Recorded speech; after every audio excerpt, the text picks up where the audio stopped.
विश्वनाथ भगवान की, महाकालेश्वर भगवान की, ओंकारेश्वर भगवान की, माँ दंतेश्वरी माता की, कुबरेश्वर महादेव की।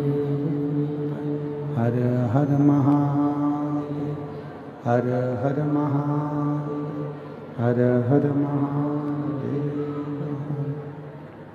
काशी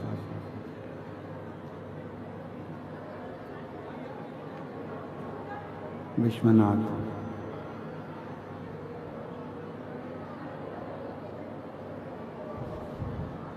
ओगरधामी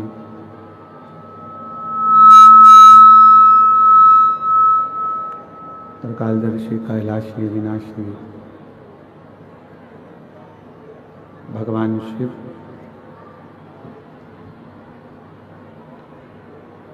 जिनके पुनित पावन पवित्र शिव महापुराण की कथा बाबा देवाधिदेव महादेव की अनुपम कृपा से, करुणा से, उनकी दया से ये पवित्र पावन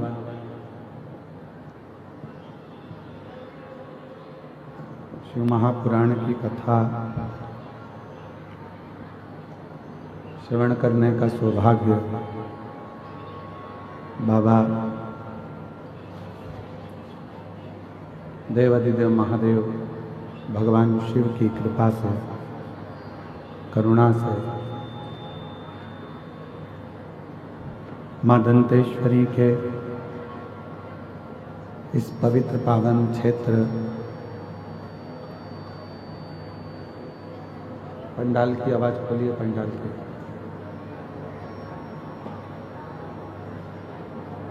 माँ दंतेश्वरी की कृपा से, करुणा से, उनकी उदारता से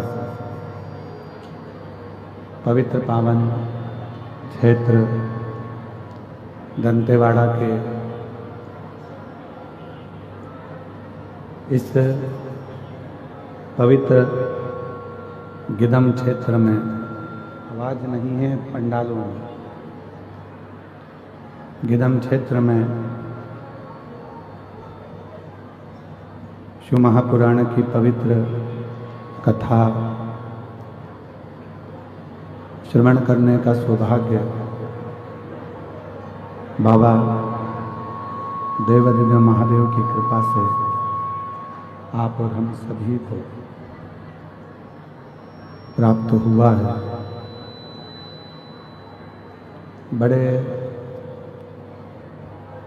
भाग्यशाली हैं सभी गिदम क्षेत्रवासी, बस्तर के सभी रहवासी जो इस पवित्र पावन शिव महापुराण की कथा को श्रवण कर रहे हैं। कथा के मुख्य यजमान में स्वर्गीय श्री अविनाश तिवारी जी, स्वर्गीय प्रमिला जी, स्वर्गीय अश्वजीत तिवारी जी की स्मृति में श्री विजय प्रसाद तिवारी जी, श्रीमती, एकदम रूखी आवाज जा रही है, गला आकर पकड़ रहा है,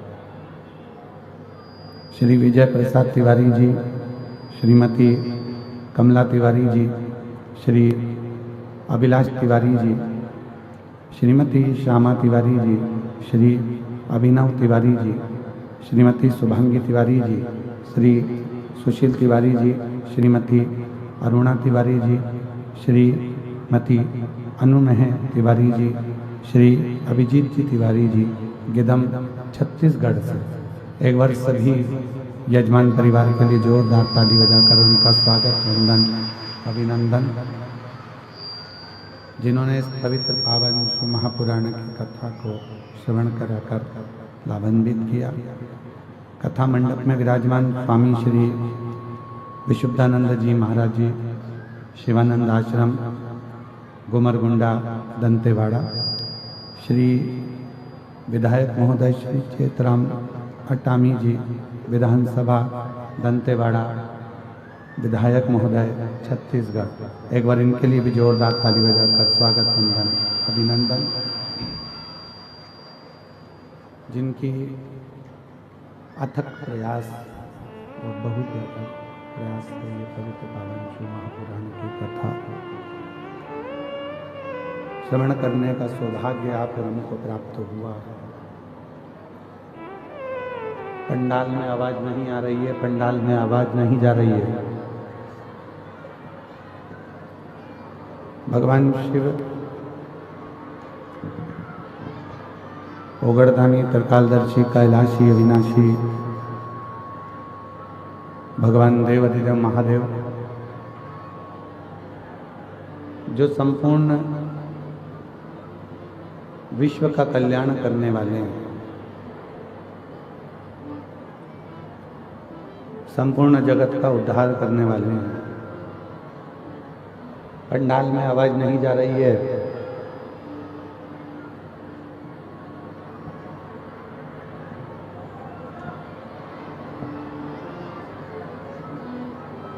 शिव की कृपा से, भगवान देवाधिदेव महादेव की करुणा और उनकी उदारता से ये जो मानव का शरीर मिला है और मनुष्य शरीर में भगवान की अविरल भक्ति करने का जो ये मौका मिला है, यह हमारे जीवन को सार्थक करने वाला है।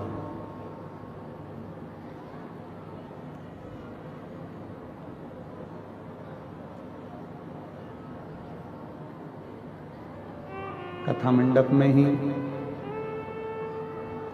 जिन्होंने पूर्व में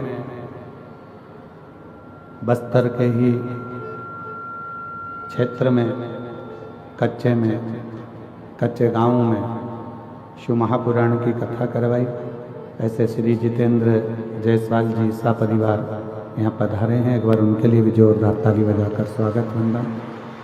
और उनके सुपुत्र मयंक जी भी यहाँ आए हैं, उसके लिए साधुता।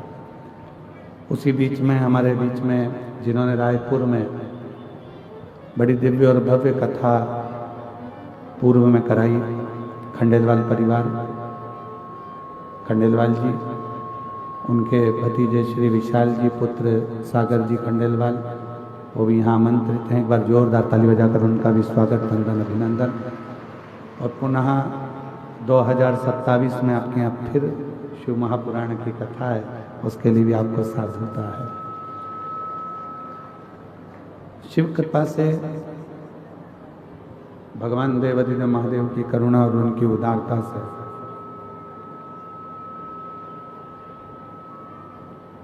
ये मानव का जो शरीर है, मानव की जो देह है, ये उसकी कृपा से और उसकी उदारता से आपको प्राप्त हुई। आपको और हमको मिली है। अब उस आवाज नहीं आ रही है क्या? आवाज नहीं आ रही है ग्राउंड में सबको? पीछे आवाज आ रही है कि नहीं आ रही है? नहीं आ रही।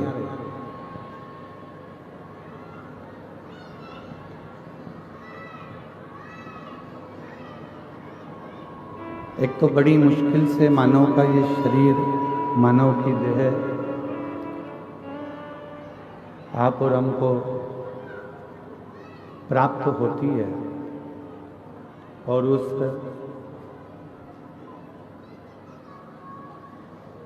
मानव की देह में भी अगर हम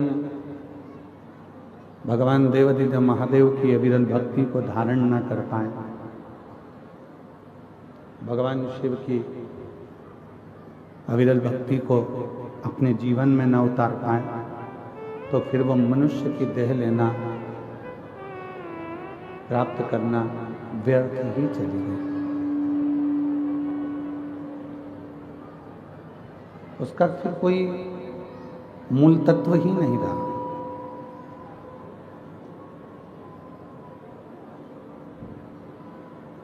देखिए, 83,99,999 योनियां काटने के बाद ये 84,00,000वें नंबर की योनि मानव की प्राप्त हुई, मनुष्य की मिली।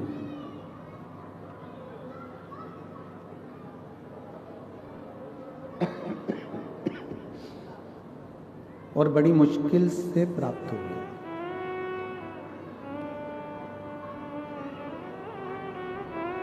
ना जाने पूर्व में कितनी कितनी योनियां हमारे को मिली, क्या क्या बनकर हम जन्म लिए, और उन योनियों को काटने के बाद में जब ये मानव की देह 84,00,000वें नंबर की ये मनुष्य की देह प्राप्त हुई, क्यों मिली?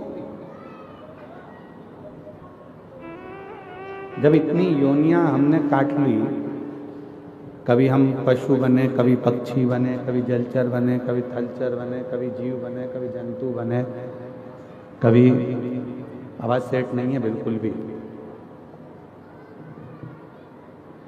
शंभु शंभु शंभु शंभु शंभु शंभु शंभु।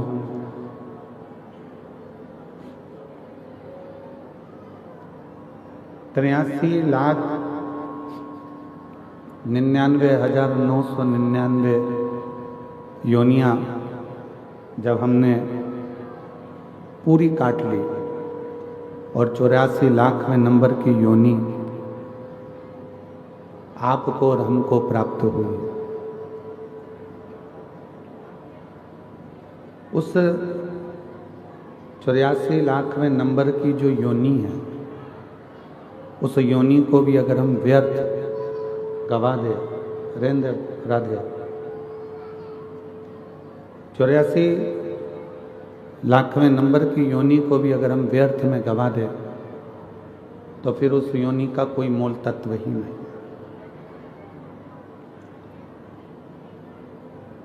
ना जाने कितने कितने हमने पूर्व में कोई पुण्य करे होंगे, सत्कर्म करे होंगे, अच्छे कर्म करे होंगे,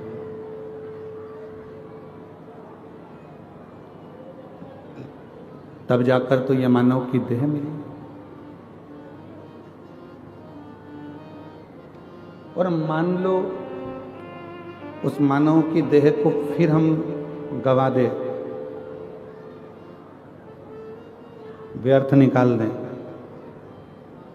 फिर वापस वही जलचर, थलचर, वायुचर, ऐसे ही जीव जंतु पशु पक्षी की योनियां प्राप्त करते रहेंगे।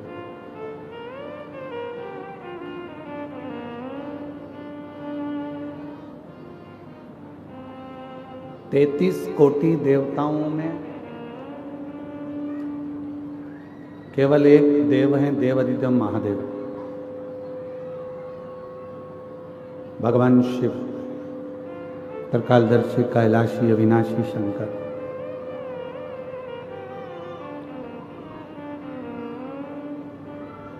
जो दुख में भी सुखी रहने की प्रेरणा देते हैं।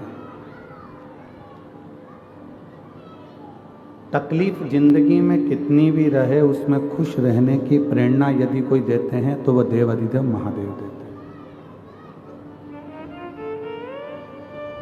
कंठ में विष भरा हुआ है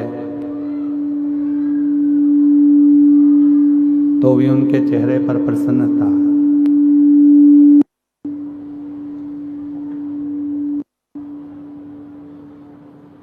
गले में सांप पड़ा हुआ है तो भी चेहरे पर प्रसन्नता।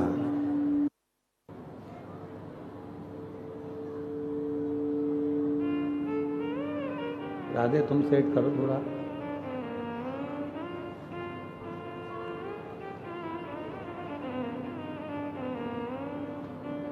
कंठ में विष है, गले में सर्प है, तो भी प्रसन्नता चेहरे पर बनी हुई है।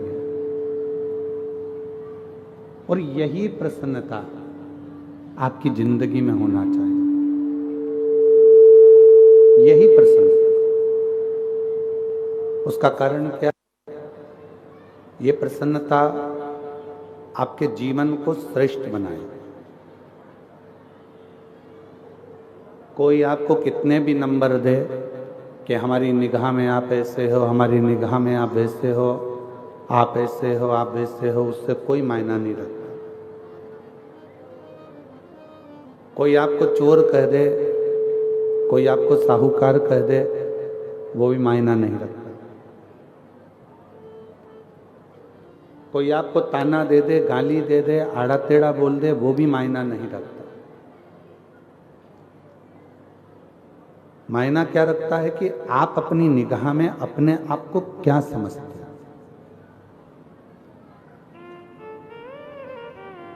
आप अपनी दृष्टि में कितने श्रेष्ठ हैं।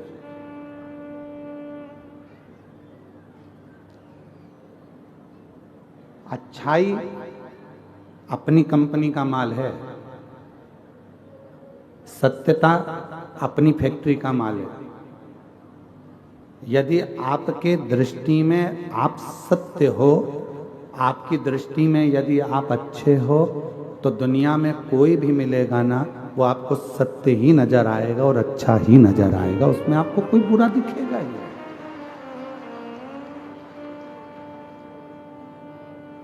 फिर उसमें कोई आपको बुरा नजर नहीं आएगा, आपको उसमें सब अच्छे ही दिखेंगे, उसमें कोई बुराई आप देख भी नहीं पाओगे। बुरा जो देखन में चला और बुरा न मिला कोई। फिर संसार में बुरा कौन है?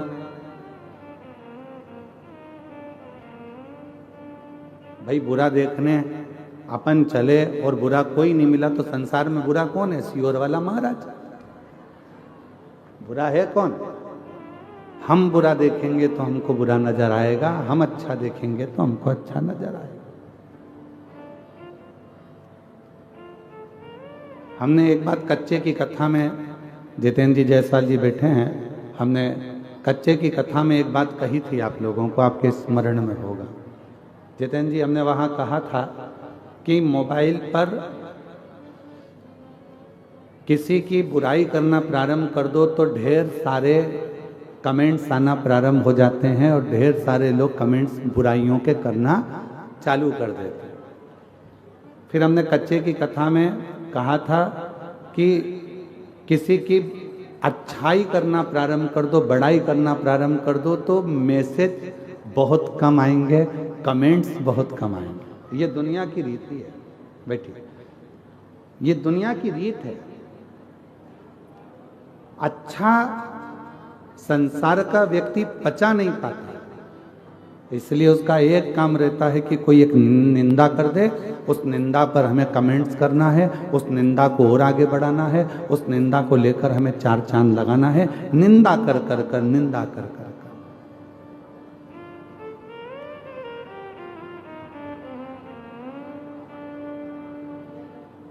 कहीं से ऐसा मालूम पड़ जाए कि इसकी निंदा करना है, बस वो निंदा को लाकर अपने को निंदा करना प्रारंभ करना है और जनमानस में उस निंदा को देना। क्यों? उसका कई लोग कहते हैं गुरुजी ये निंदा करने वालों को भगवान नहीं सुधारता, तो कहा परमात्मा ने इनको जानकर कर पैदा करा है, क्योंकि अगला जन्म इनका जो होगा, निंदा करने वाले का जो अगला जन्म, हमारे शास्त्र कहते हैं कि चुगली करने वाला, निंदा करने वाले का अगला जन्म कब्र बिज्जू का होता है। कब्र बिज्जू जानते हो? जो कब्र को खोद कर उसमें से मुर्दे को निकालता।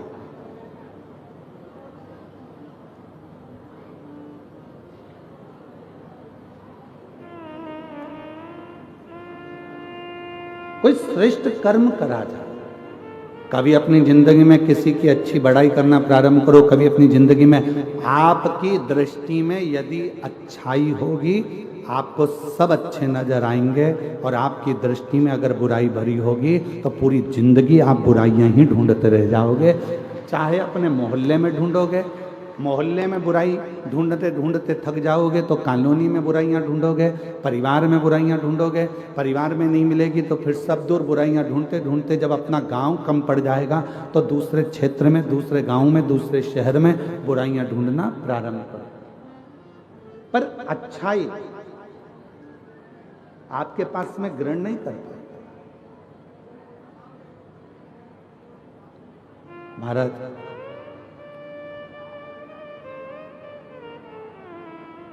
कितना सुंदर प्रश्न है। एक बार माता पार्वती जी ने शिव जी से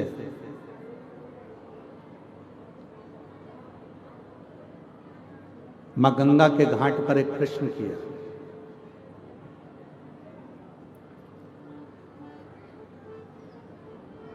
थोड़ा सावधानी से सुनिएगा इस प्रश्न को। पार्वती जी भगवान शिव से एक प्रश्न कर रही हैं गंगा जी के घाट पर, बाबा मेरे मन में थोड़ा सा संशय है, उस संशय को मिटा दीजिए। क्या संशय है? आपके हृदय में संशय कौन सा है? क्या संशय अड़ गया आपके हृदय में जो आपको बेचैनी हो रही है, चैन नहीं मिल रहा, शांति नहीं मिल रहा? क्या संशय? तो कहा बाबा मेरे मन में एक संशय है अगर किसी भक्त को आपसे मिलना हो तो किस जगह पर जाकर वो मिल सकता है? कौन सी जगह ऐसी है जहां भक्त भगवान से मिल जाए? जहां भक्त भगवान से मिले वो स्थान बताइए।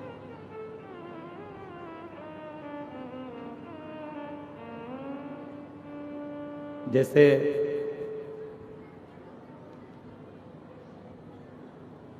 अपन कहते हैं ना कि अगर आपसे मिलना हो तो आपका पर्सनल नंबर कौन सा है?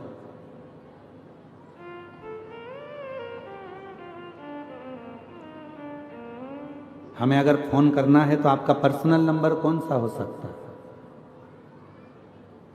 तिवारी जी, विजय प्रसाद तिवारी जी, आपका पर्सनल नंबर कौन सा है? नंबर ही नहीं है तो जो साथ रहते हैं उनका तो होगा। शंभू बड़े सरल है, बड़े साथ। तो कहते हैं किसी से अगर मिलना हो तो उसका पर्सनल नंबर पूछा जाता है कि आपका पर्सनल नंबर कौन सा है। अगर हमें बात करना हो, बहुत जरूरी बात हो तो आपका नंबर मिल सकता है, प्राप्त हो सकता है। ये बॉटल बांटने वाले भैयाओं से मेरा एक निवेदन है कि पीछे जो लोग धूप में बैठे हैं, मेरी जीजियों, आप लोग तो पानी की बोतल साथ लाए हो ना, बोलो तो जम के।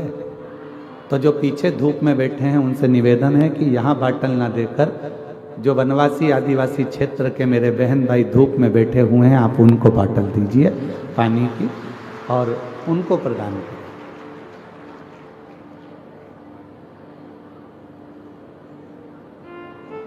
शिव कृपा करें, भगवान शंकर की कथा करें। तो पार्वती जी ने शिव जी से पूछा कि कोई भक्त आपसे मिलना चाहता है और उसको मिलना है तो आप हमेशा किस जगह मिल सकते हैं, किस स्थान पर मिल सकते हैं? कोई पर्सनल नंबर आपका दीजिए जिससे हम बात कर सकें। तो क्या वो कौन सी जगह है, कौन सा स्थान है जहां शिव तुरंत मिल सकते? फिर पार्वती जी ने कहा कि आप कैलाश पर मिल सकते हो। तो भगवान शंकर ने कहा कैलाश पर मिल तो जाऊंगा, मना नहीं है मिलने के लिए, पर बात इतनी सी है, जिसके पास में पैसा होगा खर्चा कर कर, जिसका शरीर सही चल रहा होगा मेहनत कर कर तो कैलाश तक पहुंच जाएगा। पर जो बेचारा गरीबड़ा है, साधारण है, उसके पास पैसा भी नहीं है, जाने आने का साधन भी नहीं है, वो कैलाश पर कैसे पहुंचे? वो कैलाश पर्वत तक कैसे पहुंचे? तो पार्वती जी ने कहा फिर आप क्या केदार पर मिल जाओगे? शिव जी ने कहा मैं केदारनाथ में भी मिल जाऊंगा, पर दिक्कत इतनी सी है कि वहां पर आने के लिए भी शरीर पूरा अच्छा चाहिए और थोड़ा सा धन चाहिए, तो वहां भी मैं मिल जाऊंगा। पर गरीब कैसे पहुंचे? ये जो अपना वन नहीं छोड़ सकते, ये अपना आदिवासी वनवासी क्षेत्र के जो भक्त हैं, आदिवासी वनवासी क्षेत्र के जो मेरी बहन हैं, आदिवासी वनवासी क्षेत्र के मेरे जो जीजा हैं, जो मेरी बेटियां हैं, बेटे हैं, जो मेरे बुजुर्ग माँ बाप हैं, वो अपना वन नहीं छोड़ सकते, जो अपना जंगल नहीं छोड़ सकते, वो आपसे कैसे मिले थे?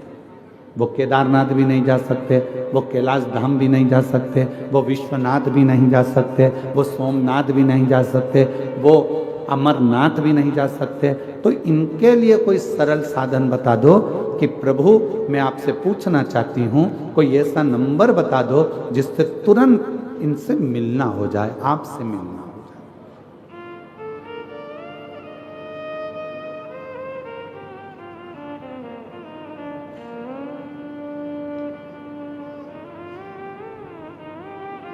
कोई ऐसा नंबर महाराज?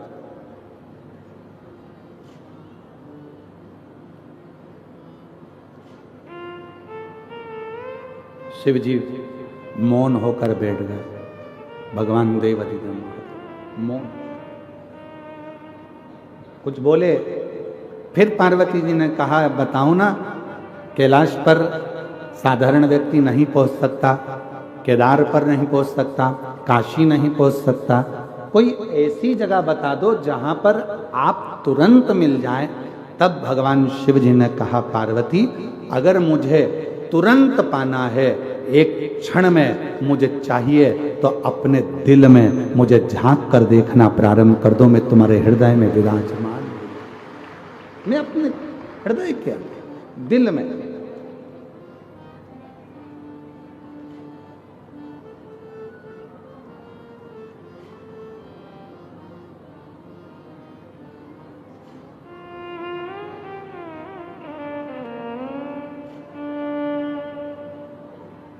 बस वही। और मुझे एक जरूरी काम भोला का, और मैंने ढूंढा देश तमाम भोला, कहाँ मिलेगा, कहाँ मिलेगा, कहाँ मिलेगा, कहाँ मिलेंगे, कहाँ मिलेंगे, कहाँ मिलेंगे, मुझे एक जरूरी काम भोला का, मैंने ढूंढा देश तमाम भोला, कहाँ मिलेगा, मुझे एक जरूरी काम भोला का, कहाँ मिलेगा, कहाँ मिलेगा, कहाँ मिलेगा, कहाँ मिलेगा, कहाँ मिलेगा, कहाँ मिलेगा, मैंने ढूंढा देश तमाम भोला, कहाँ मिलेगा, ओ मैंने ढूंढा देश तमाम भोला। शिव कह रहे हैं, कोई मुझे तीर्थ में ढूंढेगा, कोई मुझे स्थानों पर ढूंढेगा, कोई मुझे मंदिर में ढूंढेगा, कोई मुझे शिवालय में ढूंढेगा, जिसकी जहां मर्जी होगी कैलाश तक मुझे ढूंढने के लिए आएंगे।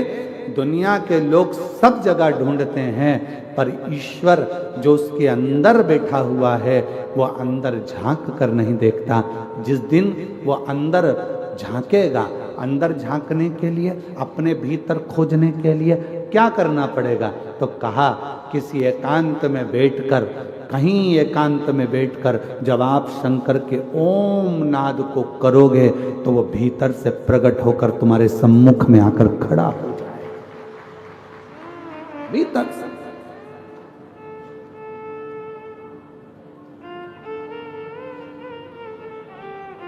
आज हम शिवानंद आश्रम गए थे, गिदम का, जो कि गुमरगुंडा में है, और साथ में इधर है शिवानंद आश्रम, थोड़ा आगे जाके इधर है शिव जी का एक प्राचीन मंदिर जो रातों रात बना, वहां भी गए। क्या पता कौन सा पुण्य बस्तर वालों ने करा है, ये समझ में नहीं आ रहा। अब तो हमको भी जलन होने लगी है तुमसे।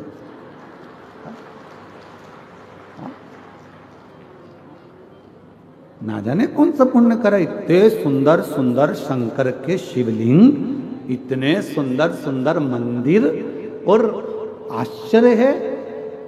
अरे छत्तीसगढ़ वालों, यहाँ वहाँ जाना छोड़ो, गोवा की पार्टी और होटल जाना छोड़ो, और एक बार बस्तर के इस क्षेत्र में आकर भगवान शिव के शिवलिंग का दर्शन।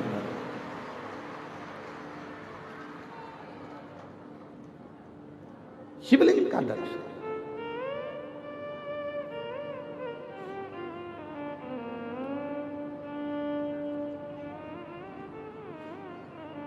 शिवानंद आश्रम में गए, बाबा भोलेनाथ जी का दर्शन किया, पूजन करी, अर्चना करी, दर्शन किया, आश्रम की मिट्टी में बैठकर अगर 2 मिनट भी कोई वहां पर तप में, साधना में, समाधि में लग जाए।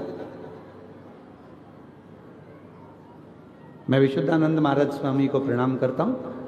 महाराज जी अगर उस भूमि पर अगर कोई सच्चा संत अगर बैठ जाए ना तो 2-4 दिन तो उठना मुश्किल है महाराज, 2-4 दिन तक उठ नहीं सकता, ये पक्का। दिल लूट लिया वो भूमि ने जहां पर संत इतनी साधना, संत साधना। और अगर महाराज जी सरकार अगर परमिशन देगी, कभी योग लग गया तो शिवानंद आश्रम के अंदर ही रहकर बिना पंडाल के केवल माइक लगाकर जो भी आदिवासी वनवासी होंगे उनको कथा सुनाने का प्रयास करूंगा।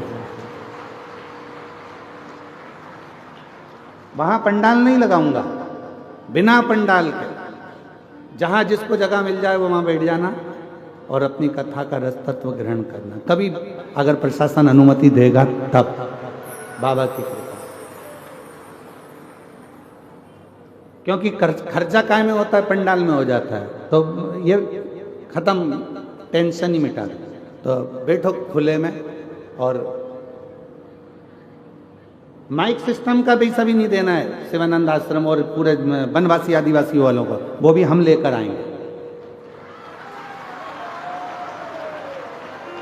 और वनवासी आदिवासी एक और चीज याद रखें, शिवानंद आश्रम का अपन को एक चावल का दाना नहीं खाना है, वो भी हम सीहोर से बांध कर लाएंगे सबको खिलाने के लिए, वो भी सीहोर से लाएंगे। पर शर्त एक ही है, तुम्हें बनाना है, हमको खिलाना है, और हम भी तुम्हारे साथ बनाएंगे और सबको खिलाएंगे। तो आनंद है शिवानंद आश्रम का, पक्का? अरे बोलो तो जम के, पक्का?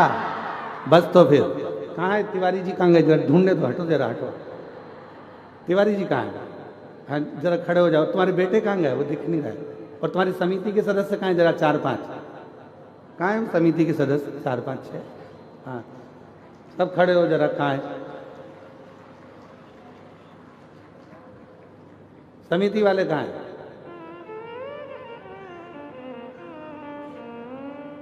धीरे धीरे मत बोलो तिवारी जी, जरा अच्छे से बोलो। पक्का है कि नहीं है? पक्का है ना?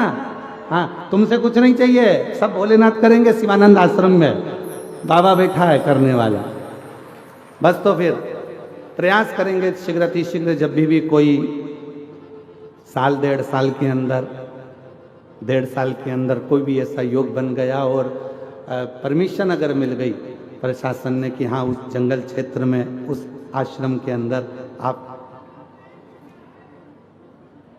कथा। कहाँ है विधायक जी? कहाँ है? ओ हो जोरदार ताली बजाओ जरा, यहीं पे जोरदार ताली बजाओ। हाँ जय हो जय हो जय हो। फिर तो हो गई कथा, पक्का है। बोला हरा हरा महादेव, संपूर्ण वनवासियों के लिए, आदिवासियों के लिए। और फिर कह रहा हूं, इस पूरे बस्तर की भूमि पर, बस्तर क्षेत्र में आदिवासी वनवासियों के लिए कोई भी कथा कराओ, ये बालक आपका बेटा, आपका भाई, जब कहोगे तब आकर कथा का रस तत्व ग्रहण करा कर, जब बोलो। और जरूरी नहीं कि बहुत बड़ी व्यासपीठ लगाओगे तो कथा करेंगे, पत्थर रख देना और उस पत्थर पर एक आसन बिछाना और हमारी ये कुबेरेश्वर धाम की पोथी रखा जाए और सब कथा सुन ले। इससे बढ़कर कोई सुख नहीं, इससे बढ़कर सुख नहीं।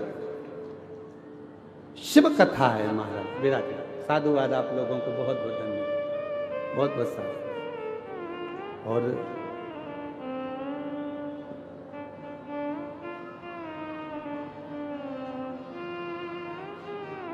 महाराज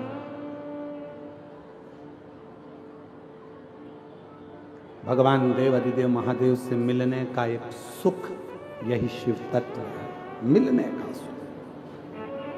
बाबा देव अधिदेव महादेव से कितना सुंदर, आप जाकर दर्शन करिए।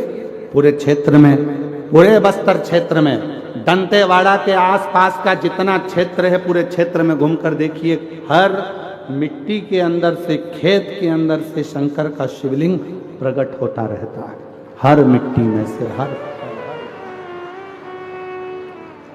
महाराज, ये मेरे देव अधिदेव महादेव, मेरे भगवान शंकर की उदारता, शिव की कृपा।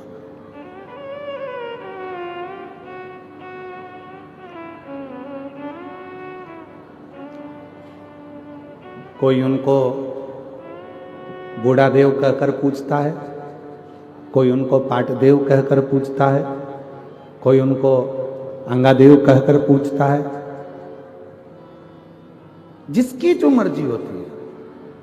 कोई उनको भैरम देव कहकर पूछता है, कोई उनको भंगाराम कहकर पूछता है, कोई उनको बूढ़ा देव कहकर पूछता है।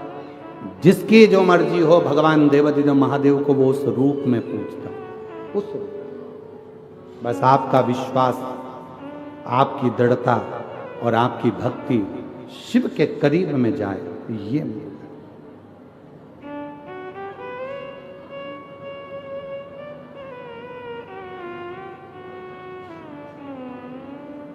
बहुत दिन हो गए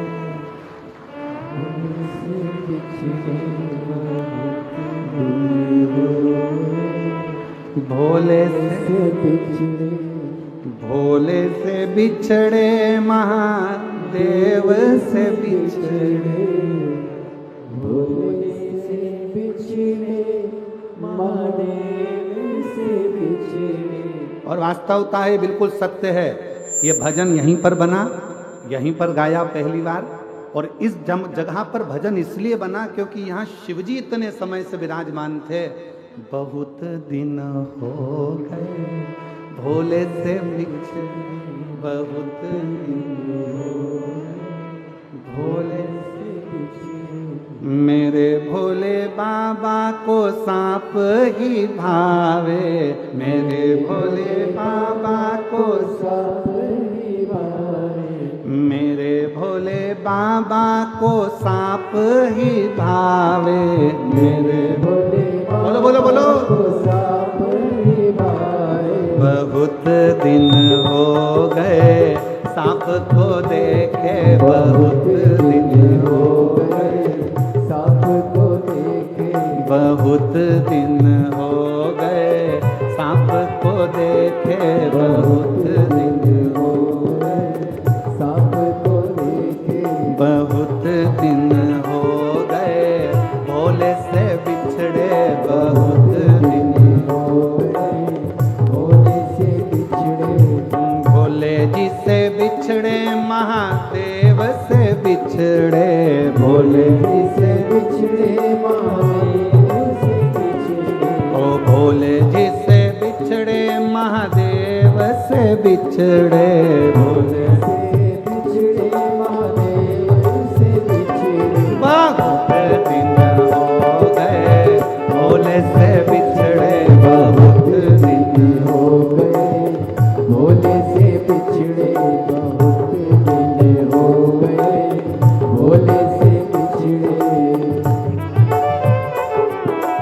शंभो।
ओ भोले से बिछड़े शंभू से बिछड़े, भोले से बिछड़े शंभू से बिछड़े, भोले से बिछड़े शंभू से बिछड़े। बहुत दिन हो गए भोले से बिछड़े, बहुत दिन हो गए भोले से बिछड़े।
मेरे भोले बाबा को गोरा ही भावे, मेरे भोले बाबा को गोरा ही भावे, मेरे भोले बाबा को गोरा ही भावे। बहुत दिन हो गए गोरा को देखे, बहुत दिन हो गए गोरा को देखे, बहुत दिन हो गए भोले से बिछड़े, बहुत दिन हो गए भोले से बिछड़े।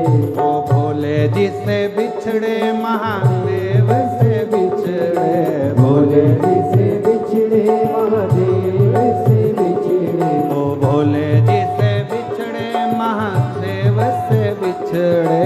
भोले जी से बिछड़े महादेव से बिछड़े। बहुत दिन हो गए भोले से बिछड़े, बहुत दिन हो गए भोले से बिछड़े। ओ मेरे भोले बाबा को गंगा ही भावे, मेरे भोले बाबा को गंगा ही भावे, ओ मेरे भोले बाबा को गंगा ही भावे। मेरे भोले बाबा को गंगा ही भावे। बहुत दिन हो गए गंगा को देखे, बहुत दिन हो गए गंगा को देखे, बहुत दिन हो गए भोले से बिछड़े, बहुत दिन हो गए भोले से बिछड़े। ओ भोले जी से बिछड़े महादेव से बिछड़े, भोले जी से बिछड़े महादेव से बिछड़े, ओ भोले जी से बिछड़े महादेव से बिछड़े। भोले जी से बिछड़े महादेव से बिछड़े। बहुत दिन हो गए भोले से बिछड़े, बहुत दिन हो गए भोले से बिछड़े। बहुत दिन हो गए भोले से बिछड़े, बहुत दिन हो गए भोले से बिछड़े। बहुत दिन हो गए भोले से बिछड़े। बहुत दिन हो गए भोले से बिछड़े। बहुत दिन हो गए भोले से बिछड़े।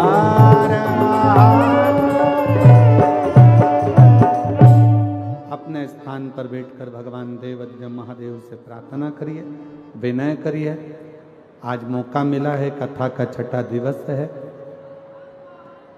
आज कथा की शिवरात्रि है। कल कथा सुबह 8 बजे से 11 बजे तक होगी और टीवी पर आस्था चैनल पर वही 2 बजे से 5 बजे तक आएगी। फिर कथा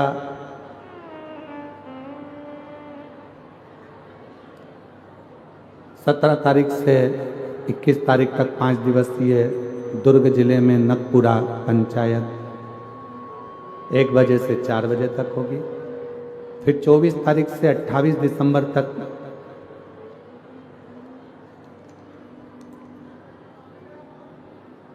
पोद्दार स्कूल के पास JP infra complex Hatkesh Mira road east Mumbai में रहेगी 5 दिन की, 24 से 28 दिसंबर। 4 से 10 जनवरी सूरत गुजरात, 16 से 22 जनवरी बड़ोदरा गुजरात, 5 से 9 फरवरी नांदेड़ महाराष्ट्र, 11, 12, 13 फरवरी डबरा मध्य प्रदेश और 14 से 20 फरवरी सीहोर रुद्राक्ष महोत्सव कथा का रहेगा। बड़े भाव से आप और हम भगवान देवाधिदेव महादेव से प्रार्थना करें, अपने अपने मन की भाव। आज कथा का 6ठा दिवस है। दिल से बाबा को प्रार्थना करिए, मन का भाव कहिए, बाबा को विनय करिए, साथ में बोलिएगा, प्रार्थना करिएगा।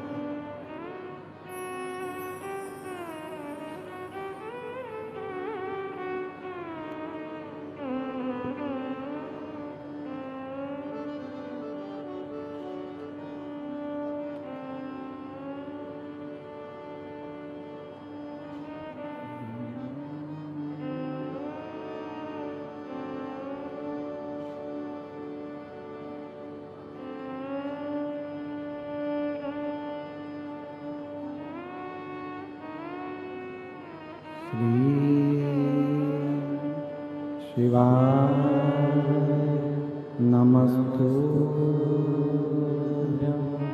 श्री शिवाय नमस्तुभ्यं श्री शिवाय नमस्तुभ्यं श्री शिवाय नमस्तुभ्यं श्री शिवाय नमस्तुभ्यं।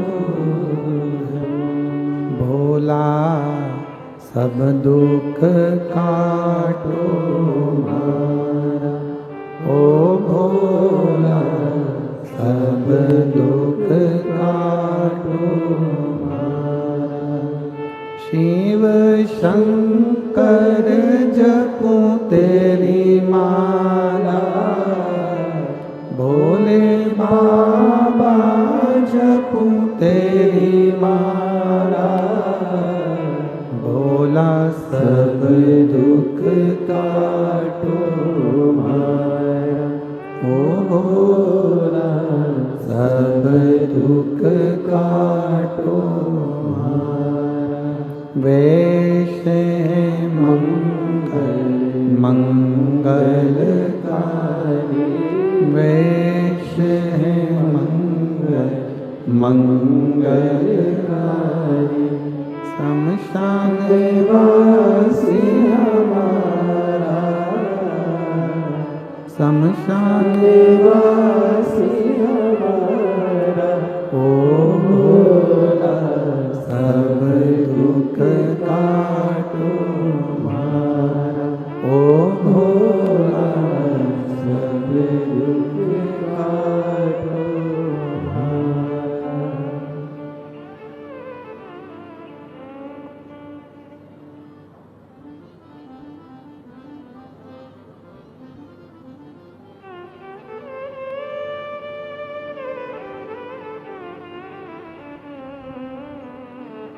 बाबा देवाधिदेव महादेव, भगवान शिव घरदानी त्रिकालदर्शी कैलाशी अविनाशी शंकर, भगवान शिव की पवित्र कथा कर। पार्वती, दुनिया के लोग मुझे केदार में ढूंढेंगे, दुनिया के लोग मुझे कैलाश पर ढूंढेंगे, पर अपने भीतर नहीं ढूंढ। और भीतर ढूंढने का फल क्या है? तारकासुर की कथा कहते हैं। ब्रह्मा जी ने वर मांगने को कहा तारकासुर से कि तू वर मांग ले, और तारकासुर वर मांगता है कि अगर मेरे प्राण छूटे तो शिव जी के पुत्र के द्वारा छूटे।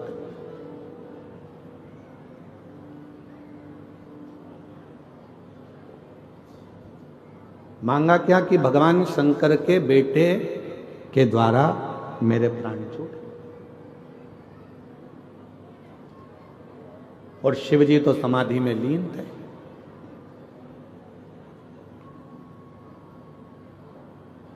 क्यों? क्योंकि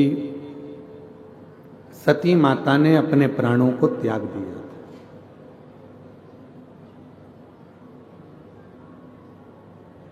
और जब तक शिव जी की शादी नहीं होगी, विवाह नहीं होगा, तब तक उनका बेटा भी नहीं होगा। और तारकासुर शंकर भगवान का इतना बड़ा उपासक था, शिव की इतनी भक्ति करता था तारकासुर कि शिव जी को अकेले नहीं देखना पसंद था। वो सोचता था माँ इनके साथ में रहे, या तो माता सती इनके साथ रहे, या इनकी अर्धांगिनी इनके साथ में रहे तो मुझे। पर अब सती मैया तो जलकर भस्म हो गई।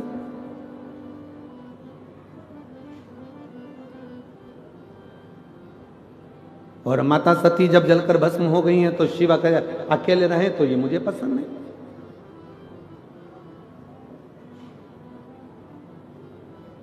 भगवान को अकेले कैसे रहे? तारकासुर ने ब्रह्मा जी से वर मांग लिया, वर। और हुआ। मां जगत जननी पार्वती जी के साथ भगवान देव अधिदेव महादेव का मंगल विवाह पक्का हुआ। शिव जी के साथ में मां जगत जननी पार्वती जी का विवाह हो गया जब भगवान शंकर के तेज पुंज को ले जाकर अग्निदेव ने स्वयं गंगा जी के जल में दिया, और गंगा जी की जल से 6 पुत्र ने जन्म लिया। कृतिकाओं ने वो 6 पुत्रों को एक कर दिया तो धड़ तो एक हो गया शरीर, पर मुख 6 हो गए। कृतिकाओं ने उसका सुंदर स्वरूप देखा तो उस बालक का नाम कार्तिकेय रख दिया। और जब कार्तिकेय तारकासुर का संहार करने के लिए गए तो मां जगत जननी पार्वती जी देख रही थी।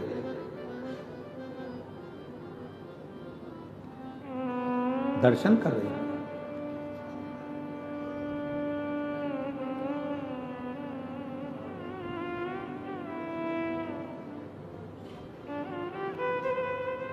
रोका कार्तिकेय को, रुको जरा कार्तिकेय। शरण कार्तिकेय ने कहा माँ क्या बात है, मुझे क्यों रोक रही हो, क्या बात है, क्या हुआ? कार्तिकेय जी को माँ ने रोक कर कहा सुनो कार्तिकेय, ये जो सामने तारकासुर तुम्हारे खड़ा है, जिसका तुम संहार करने के लिए जा रहे हो, जिसको तुम मारने के लिए जा रहे हो, ये तारकासुर कोई साधारण नहीं है। इसके हृदय में शिव ऐसा बसा हुआ है, इनके हृदय में शंकर ऐसे बसे हुए हैं कि इसके एक एक रोमावली में शिव समाये हुए हैं। इसलिए इस तारकासुर का संहार करने से पहले तुम्हें शिव की आज्ञा लेना होगा। बिना शिव की आज्ञा के आप नहीं संहार कर सकते।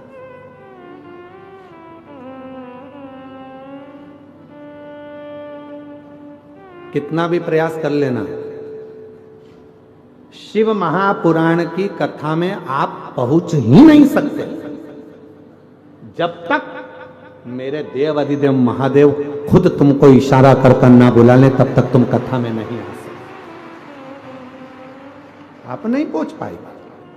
मेहमान आ जाएंगे, रिश्तेदार आ जाएंगे, नातेदार आ जाएंगे, कुटुंब आ जाएगा, कुबीला आ जाएगा, कोई ना कोई आ जाएगा। हम बड़े प्रसन्न होते हैं। अभी जैसे कच्चे वाले जितेंद्र जायसवाल जी आ गए, खंडेलवाल जी आ गए, वो बालोद वाली नगर पालिका अध्यक्ष हैं प्रतिभा जी, वो भी आई हुई हैं। ऐसे जब ये लोग कथा के अंतर्गत जब पहुंचते हैं तो हम लोगों को साधुवाद देते हैं कि कहीं ना कहीं शिव जी की आप पर बड़ी करुणा है, जो आप प्रत्येक कथा में बाबा के शरणागति में पहुंचकर दर्शन लाभ ले लेते हो और वहां की मिट्टी को अपने मस्तक चढ़ा लेते हो। ये कृपा है शिव जी की। और केवल यही नहीं, श्री विजय प्रसाद तिवारी जी भी एक कथा नहीं, कम से कम 2-3 कथाओं में विजय प्रसाद तिवारी जी भी लगभग पहुंचे, और कथाओं में पहुंचकर वहां पर प्रणाम करा, नमन करा और जाते रहे, और साथ में उनके सुपुत्र भी आते रहे, वो भी आते रहे। महाराज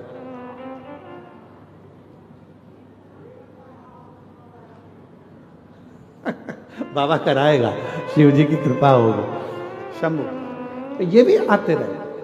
तो जब तक उसकी कृपा ना हो, जब तक वो करुणा ना करे, जब तक वो दया ना करे, तब तक दुनिया का कोई व्यक्ति शिव महापुराण की कथा में पहुंच ही नहीं सकता।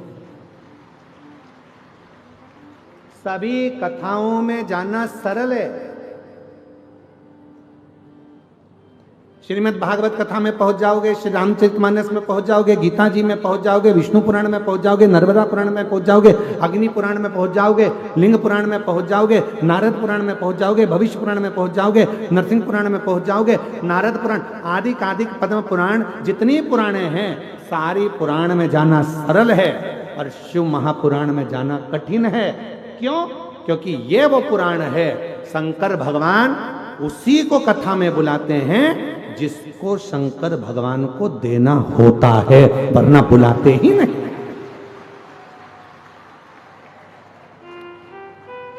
जैसे तुम्हारे मोहल्ले में शादी का कार्ड हर किसी को नहीं दिया जाता, शादी का कार्ड उसी को दिया जाता है जिससे तुम्हारी रिश्तेदारी अच्छी हो, संबंध अच्छे हो, प्रेम अच्छा हो। पड़ोसन भले पास में रह रही है, और अगर पड़ोस में प्रेम नहीं है तो कोई तुम्हें शादी में नहीं बुलाएगा।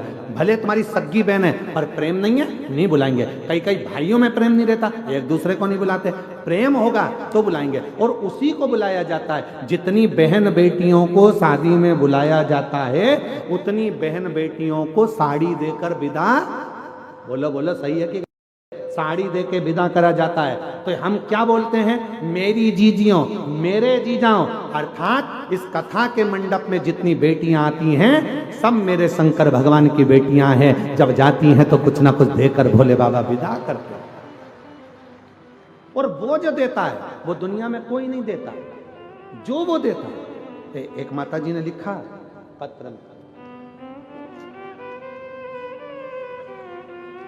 मेरा नाम जयमनी ठाकुर, पति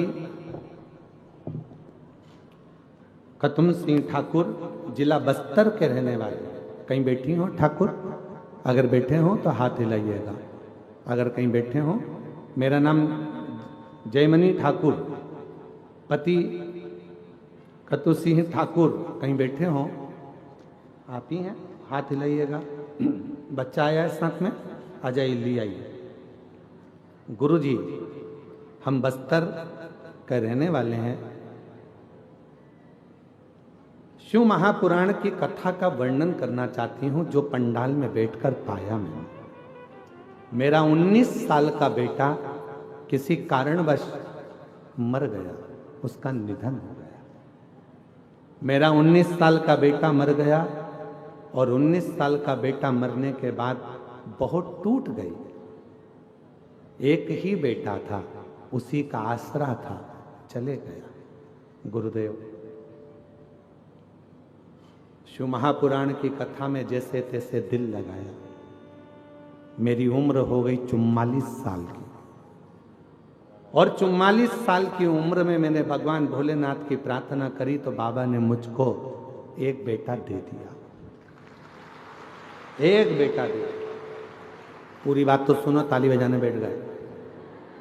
खाए ताली बजा रहे, बोलो सुनो। 44 साल की उम्र में बाबा ने मुझको एक पुत्र दे दिया। वो बेटा 1.5 साल का हुआ, गिर गया, मर गया। 19 साल का बेटा गया, 44 साल की उम्र हुई, बेटा 1.5 साल का हुआ, मर गया।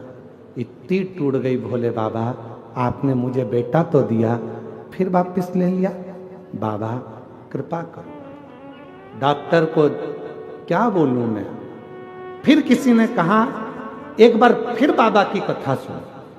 पंडाल में बैठकर यदि वहां की मिट्टी को लगाएगी ना, गर्भ जरूर ठहरेगा। डॉक्टर ने तो कह दिया था कि अब तुम 50 के करीब में पहुंच चुकी हो, औलाद नहीं होगा। उम्र 46 पार हो गई, 47 हो गई, 48 हो गई, 50 के लगभग में पहुंच गई। औलाद होने के चांस खत्म हो गए, बच्चा नहीं होगा। फिर मैंने कथा में सुना कि पंडाल में जाकर अगर मांगोगे, बैठ गई, कथा सुन ली तो बाबा देगा जरूर। और बाबा ने ऐसी कृपा कर दी गुरुदेव, मैं बाबा की कथा सुनने के लिए पंडाल में बैठ गई और पंडाल की मिट्टी को लगा कर गई। आज बाबा की कृपा से 50 के करीब में मेरी उम्र है और मेरे बाबा ने फिर मेरी झोली भर दी और मुझे पुत्र दे दिया, फिर पुत्र दे दिया।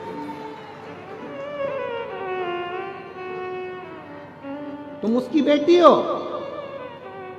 ये व्यासपीठ आपको जीजी कहती है, आपको जीजा कहती है, आपको बेटी कहती है, आपको बेटा कहती है, आपको माता पिता कहती है। ये व्यासपीठ, शायद दुनिया में एक व्यासपीठ ऐसी है शिव महापुराण कुबेरेश्वर धाम की जो आपसे संबंध जोड़ती है, और वो संबंध होता है बेटी और बाप का, वो संबंध होता है एक बहन और भाई का। ये संबंध की पीठ है।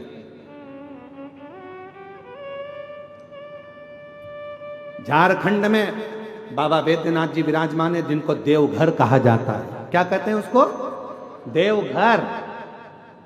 वहां देवघर कहलाता है, पर सीहोर का कुबेरेश्वर धाम देवघर नहीं, बाबा घर कहलाता है। वहां हमारे बाप का घर है, वहां बाबा घर है, हमारे पिता का घर है, वो मायका है हमारा। आप आते हो, कथा के पंडाल में बैठ जाते हो, लोगों को लगता है कि कथा में सुनने के लिए नहीं, इतनी पुराने होती है, इतने शास्त्र होते हैं, सुनने के लिए लोग वहां जाते हैं। शिव महापुराण की कथा में सुनने के लिए नहीं आते, शिव महापुराण की कथा में तो अपने बाप को अपना हाल कहने के लिए आते हैं कि पिताजी मुझे ये तकलीफ है, वो दुख मिटा। 46 साल की उम्र से भी ज्यादा मेरी उम्र हो गई गुरुदेव, और बाबा ने ऐसी कृपा कर दी कि सोचा नहीं था, डॉक्टरों ने मना कर दिया था कि तुम कभी मां नहीं बन सकती, और बाबा ने मुझे मेरी गोद में बेटा दे दिया। जोरदार अब ताली बजा, अब शादी हुआ।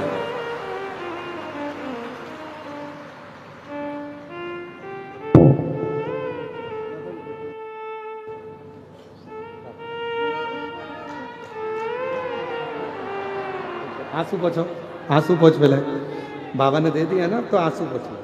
अच्छा, खुश होकर बाबा को प्रणाम करो, उसकी कृपा है। आंसू पोछो पहले, पूरे आंसू पोछो। हाँ, अब प्रणाम करो बाबा को, आंसू पोछ के। अब तो दे दिया उसने। शंभू शंभू,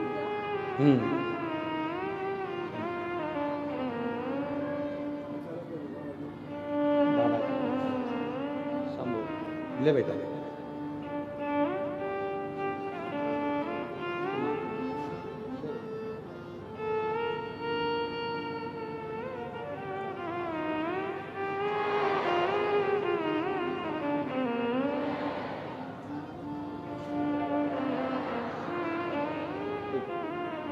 बधाई आपको, बहुत बहुत शिव कृपा। नहीं, हमारा नहीं, बाबा को, बाबा को साधुवाद दो, बधाई उसको दो। और खाली न जाता कोई दर से तुम्हारे, खाली न जाता कोई दर से तुम्हारे, मैं भी खड़ी हूँ नन्ही बाहे पसारे, अपने हृदय से लगा लो,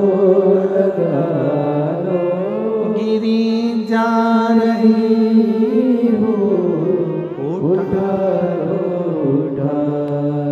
भोले अपने दर से अब तो न टालो, गिरा जा रहा उठा। मेरी जीजियों, मेरे जीजाओं, मेरी बेटियों, बेटाओं, मेरे बुजुर्ग माता पिता, याद रखना, तुम्हारे क्षेत्र में कभी भी सूचना मिले कि कुबेर भंडारी के दरवाजे से कुबेरेश्वर धाम से चलकर ये शिव महापुराण की कथा तुम्हारे नजदीक में पहुंची है। 7 दिन नहीं, 1 दिन 2 दिन समय निकालकर उसके पंडाल में रहकर झोली पसार कर उसकी मिट्टी को मस्तक चढ़ाकर दिल से कहकर देखना, 3 महीने में मेरा बाबा तुम्हारी झोली जरूर भरेगा। ये निश्चित है, संबंध है उसका। आप तो भैया कह रहे हैं हमको भरोसा नहीं था, 50 के करीब में उम्र हो रही है, डॉक्टर मना कर दिया था कि अब तुम मां नहीं बन सकते। और आप मेरी जीजियां यहां बैठी हैं, ईमानदारी से बोलना, क्या 50 साल की उम्र में संतान का योग बनना सरल हो सकता है? तुम अपने मन पर हाथ लगाकर विचार कर सोचना, क्या हो सकता है? पर विधि के विधान को भी जो पलट दे, देवताओं का काम है भाग्य लिखना, और भाग्य को पलटने का काम है देवाधिदेव महादेव का। वो पलट कर रहे हैं, पलट कर रहे हैं। जब वो कृपा करता है तो दुनिया देखती है। वो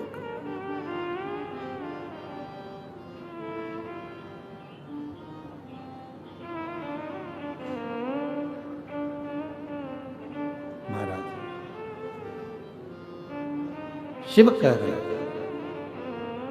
तारकासुर को मारने के लिए षडानंद कार्तिकेय जा रहे हैं। पार्वती जी ने शिव जी के पास कार्तिकेय जी को भेज दिया, जाओ भगवान देवाधिदेव महादेव की आज्ञा लो तारकासुर को मारने के लिए। यदि तारकासुर को मारना है तो पहले शिव की आज्ञा।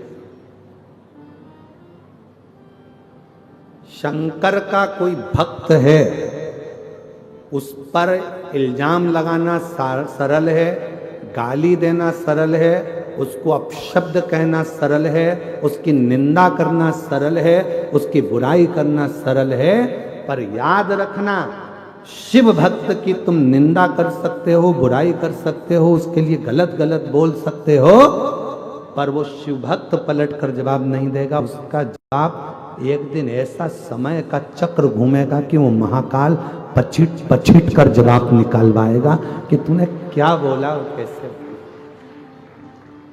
ये शरीर की हाथ की उंगलियां भी काम नहीं करेंगी, नेत्र काम नहीं करेगा, जिह्वा काम नहीं करेगी, श्रवण शक्ति काम नहीं करेगी, पांव काम नहीं करेगी। बहुत किसी से मत डरो, ना गुरु से डरो, ना परमात्मा से डरो, ना शास्त्र से डरो, ना वेद से डरो, किसी से मत डरो, पर अपने कर्म से डरना। कर्म का भोग तो परमात्मा को भी भोगना पड़ता है, भोगना पड़ता है। कर्म से डरना, मत ऐसा कर्म कर जाना कि जिंदगी में तुम भी रो और तुम्हारी औलादें भी जीवन पर्यंत रोती रहे। रोती, कुछ अच्छा कर, मत बुरे कर्म कर बंदे वरना पछताए, भगवान की आँखों से तू बच नहीं पाएगा, तू बच नहीं पाएगा। अरे ओ अज्ञानी मत करना नादानी, अरे ओ अज्ञानी मत करना नादानी। 3 दुनिया में 3 उपहार सर्वश्रेष्ठ है। 3 उपहार दुनिया में सर्वश्रेष्ठ। पहला जो भगवान ने आपको दिया, आपके चेहरे की प्रसन्नता। किसी को कुछ नहीं दे सकते और तुम्हारे पास देने के लिए कुछ भी नहीं है, तो अपने चेहरे की थोड़ी सी स्माइल, थोड़ी सी प्रसन्नता दे दीजिए। चेहरा खुश दिखेगा तो सामने वाले को अपने आप उपहार मिल गया, समझ लेना, सब कुछ मिल। 3 उपहार हैं जो दुनिया वाले को परमात्मा ने दिए हैं। पहले नंबर का आपके चेहरे की प्रसन्नता, वो केवल मनुष्य को दिए। मुस्कुरा लो, हंस लो। हमने पहले भी कथा में कहा था, हंस लो इन दांतों से खिल खिला के, नहीं तो एक दिन गिर जाएंगे हिल हिला के।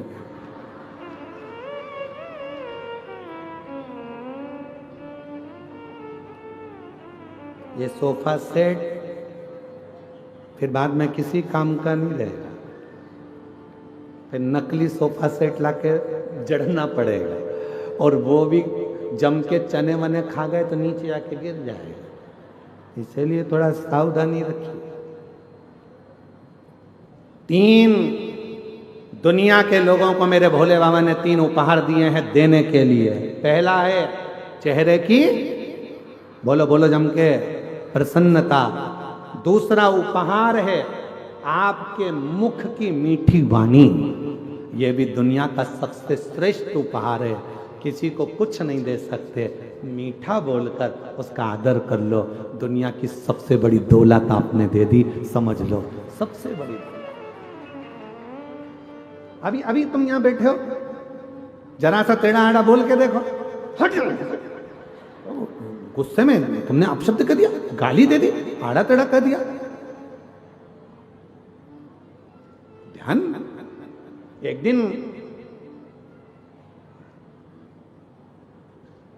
ये दांतों ने जिह्वा से कहा, 32 की 32 दांतों ने जीवान से कहा, जिह्वा से कहा, हे मेरी जिह्वा बहन, कृपा करना तो किसी को आड़ा टेढ़ा मत कह देना। ए जिह्वा बहन, तो किसी को आड़ा टेढ़ा, जिह्वा ने दांतों से कहा। दांतों ने जिह्वा से कहा। दांत जिह्वा से कहते हैं, जिह्वा दांत से कहती है, जिह्वा कहती है दांतों से, ए मेरे 32 भाइयों, मैं बहुत कोमल कोमल तुम्हारी बहन हूँ, सीधी सादी तुम्हारी बहन हूँ, मुझे काट मत देना। मैं तुम्हारी 32 भाई की एक ही बहन हूँ जीवान, तुम मुझे काट मत देना। तो 32 भाइयों ने कहा, बहन तू चिंता मत कर, हम तुझे कभी नहीं काटेंगे, पर तू हम पे कृपा करना, किसी से आड़ी टेढ़ी मत बोल देना, नहीं तो एक ही में पूरा भाई की भाई निपट जाए। 32 की 32 पहाड़, तू कृपा कर, तू दया।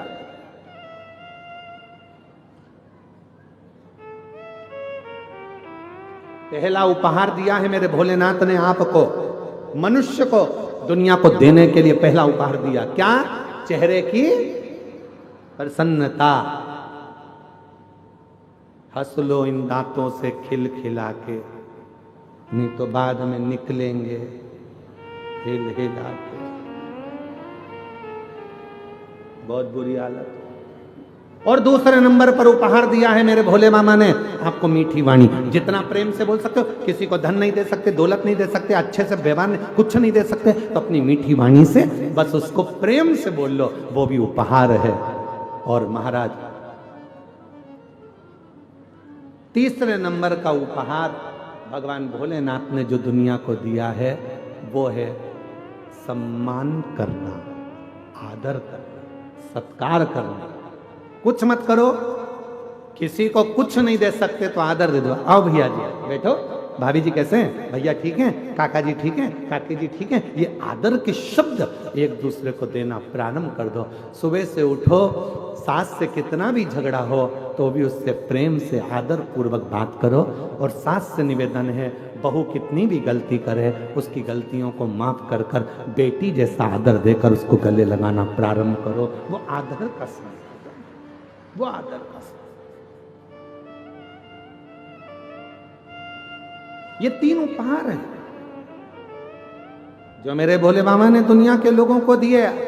पहले नंबर पर है मुस्कुराहट चेहरे की, दूसरे नंबर पर मीठी वाणी आपके मुख की, और तीसरे नंबर पर है आदर के शब्द, आदर के वचन, आदर के संबोधन। कोई भी आपके आए आप उसको आदर दीजिए, सम्मान दीजिए, कुछ मत दीजिए, आदर तो दो।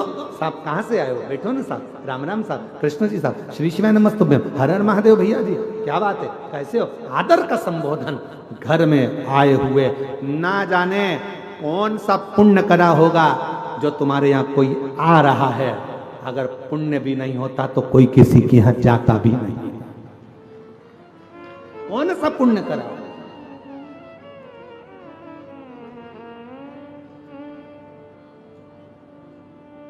कल जब तिवारी जी के बेटे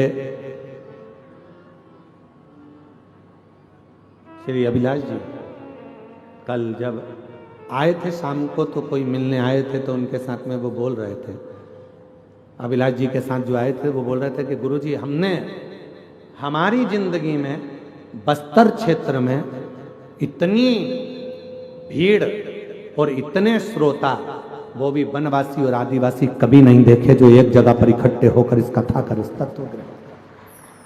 हमने अपने जीवन क्या दिया आपने? हमने अभिलाष तिवारी जी से कहा कि देखो, ये तो आप लोगों का प्रेम है, आप किसी को आदर दे रहे हैं, आदर मिल रहा है, सम्मान दे रहे हैं, सम्मान मिल रहा है, सत्कार दे रहे हैं, सत्कार मिल रहा है, ये प्रेम है जो लुटाया जाए। ये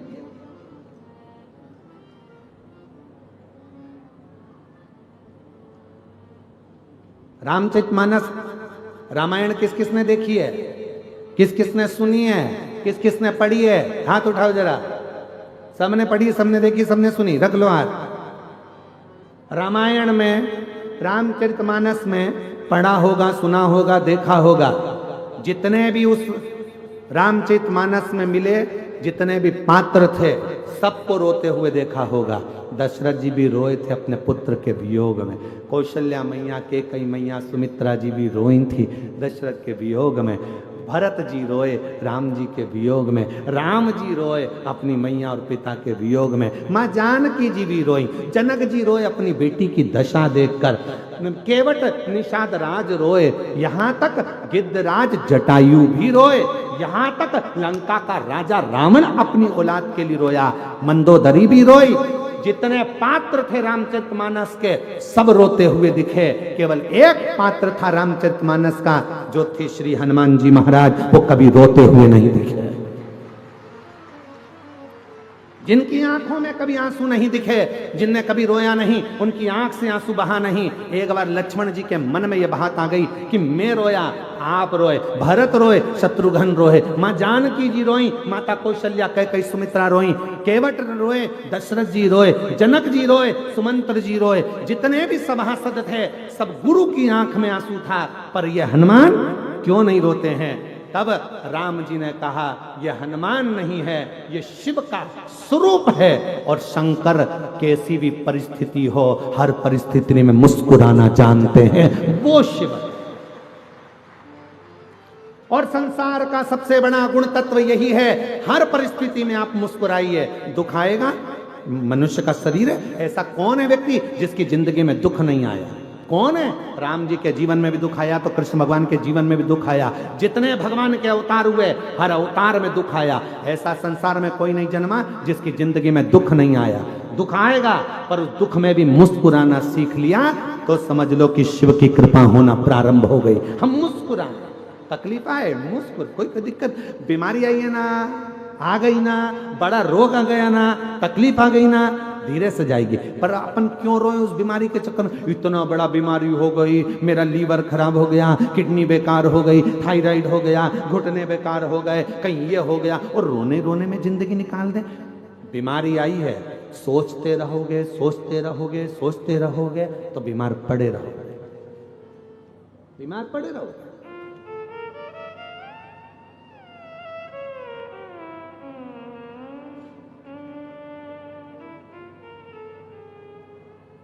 एक बात हम आपको कभी नहीं बोले, आज हम बोलना चाहेंगे।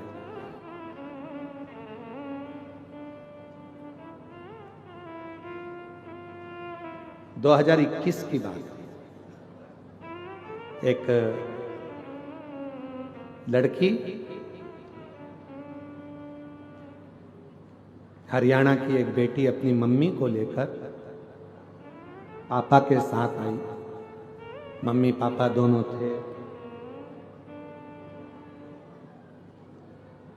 उस बेटी ने कहा, गुरुजी 2021 का चरित्र, हम बाबा के धाम पर थे, कुबरेश्वर धाम पर। मेरी मम्मी को कैंसर हो गया और डॉक्टर ने लास्ट स्टेज का बोला। हमने कहा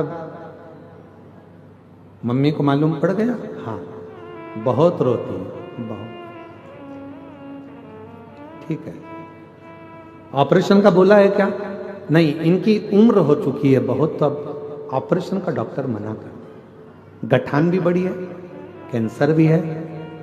ठीक है, कितना समय का डॉक्टर बोला का है? 6 महीना ये जी जाए तो जी। ठीक है, अब वो माँ कैंसर कैंसर कैंसर कैंसर। हमने कहा अब तुम्हारी मम्मी को लेकर आओ, अपन उनसे मिलते हैं।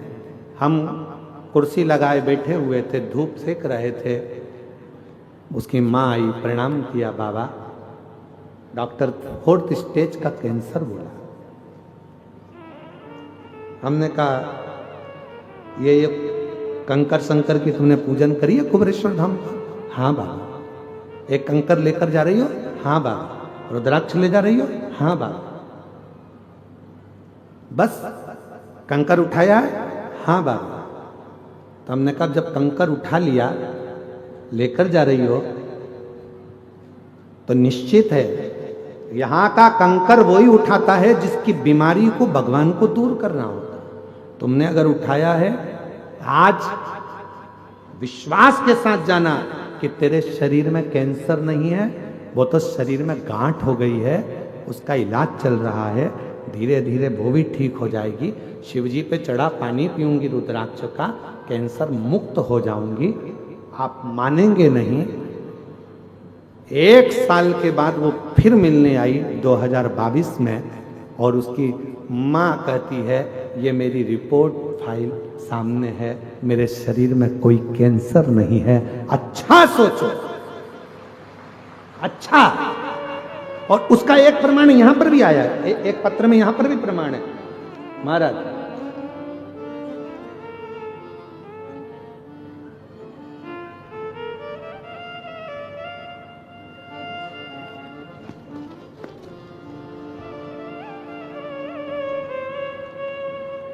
मेरा नाम मनीषा ठाकुर है, मेरे पति का नाम राजेश ठाकुर है।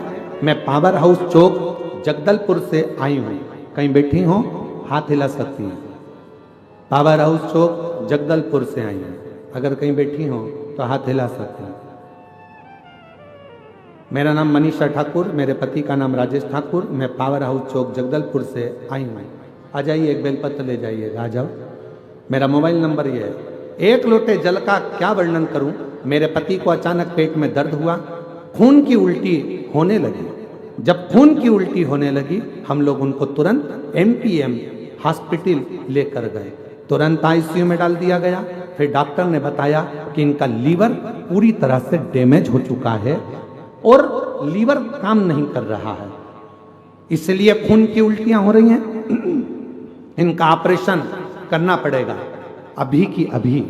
हमने डॉक्टर से कहा कुछ दिन तो दो। पैसा कितना लगेगा? 50 लाख के करीब में इसका खर्चा है पूरा मिलाकर। 50 लाख रुपए लग सकते हैं। इतना मिलाकर 15 दिन का टाइम मांग लिया। डॉक्टर साहब 15 दिन दे दीजिए। 15 दिन का टाइम दिया, हम वापिस आएंगे, आप दवाई दे दीजिए, कुछ इलाज कर दीजिए। लीवर पूरा डैमेज हो चुका है, काम बिल्कुल नहीं कर रहा है, जल्दी से जल्दी करना पड़ेगा। इतना पैसा तो इकट्ठा करने के लिए जाना पड़ेगा ना गुरुदेव। तब हम डॉक्टर से टाइम लेकर हाथ पैर जोड़े और पैसा कहाँ से लाएं, 15 दिन रखे। फिर हम डॉक्टर से टाइम लेकर आ गए। 15 दिन तक हॉस्पिटल में रखा, इलाज चलता रहा, पर लीवर काम नहीं कर रहा। फिर हमने छुट्टी मांगी, लेकर आए। दवाई लेकर जब हम आ गए, किसी ने बताया आस्था चैनल पर पंडित जी कथा शिवपुराण की आती है। मैं उसी दिन से टीवी पर शिवपुराण देखने लगी। रोज मंदिर जल चढ़ाने जाती और रोज जल चढ़ा के बेलपत्र लाकर अपने पति को दे देती। 3 महीना के बाद फिर लेकर रायपुर गए चेकअप कराने।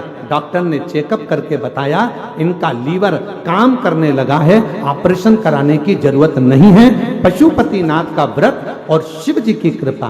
गुरुदेव बालोदा बाजार में हमने पहली कथा सुनी थी, अपने पति के लिए प्रार्थना करी थी। दूसरी बाबा पुरूर में कथा सुनी और तीसरी कथा दंतेवाड़ा के इस गिदम क्षेत्र में श्रवण कर रहे हैं। ये बाबा की कृपा।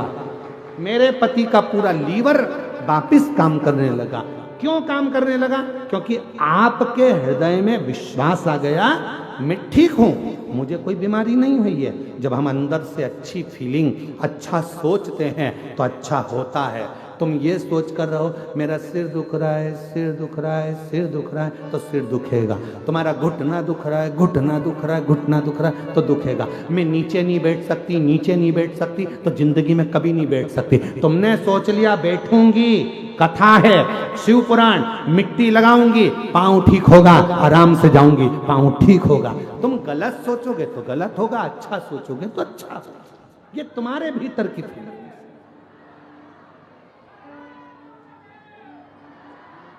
अब तुम जो सोचो, तुम अच्छा सोचिए। कोई बीमारी आ गई है, जाएगी। अब तुम बीमारी, मेरे को तो नींद ही नहीं आती, तो नींद कभी नहीं आएगी। और तुमने सोच लिया, शिव महापुराण की कथा में मैंने सुना है, हाथ में 5 बार जल डालना है, शिव जी की 5 लड़कियों का नाम लेना है, जया, विषहरा, शामरीवारी, दौतली, देव। शिव जी की 5 लड़कियों का नाम लेकर पानी पी के सोऊंगी तो नींद आएगी। और जैसे ही मोबाइल रखा, पानी पिया, जो सोई, ऐसी घुर्राटे भरी, ऐसी घुर्राटे भरी, पूछो क्यों? अंदर की फीलिंग अच्छी होगी, अंदर का भाव अच्छा हो। हम अपने आप से बीमार हैं। आधे से ज्यादा व्यक्ति तो अपने आप से बीमार है। जब तक उसके 500 रुपए हॉस्पिटल में नहीं लग जाए तब तक वो ठीक ही नहीं होती है। आधे से ज्यादा अपने आप से बीमार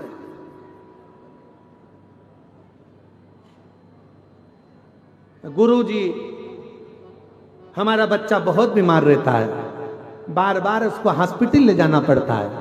हमने कहा क्यों चिंता करती हो जीजी, बच्चा ने जन्म कहाँ लिया? तो कहा हॉस्पिटल में। हमने कहा पहले बच्चे कहाँ जन्म लेते थे? नानी के घर में, दादी के घर में। जब बच्चे नानी के घर में पैदा होते थे तो नानी के घर ज्यादा जाते थे। बच्चे जब दादी के घर में पैदा होते थे तो दादी से तब प्यार होता था, उसके घर ज्यादा जाते थे। आजकल बच्चे हॉस्पिटल में पैदा होते हैं तो सिस्टर और डॉक्टर से प्यार होता है, इसलिए बार बार जाते हैं। प्यार है उनका, स्नेह उनका, ये प्रेम, ये वात्सल्यता, ये स्नेह।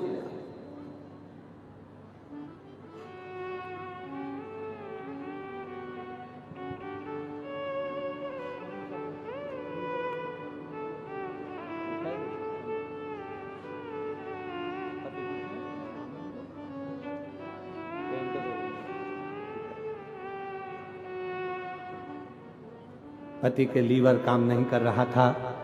शिव की कृपा से, बाबा की कृपा से विश्वास जागृत हुआ।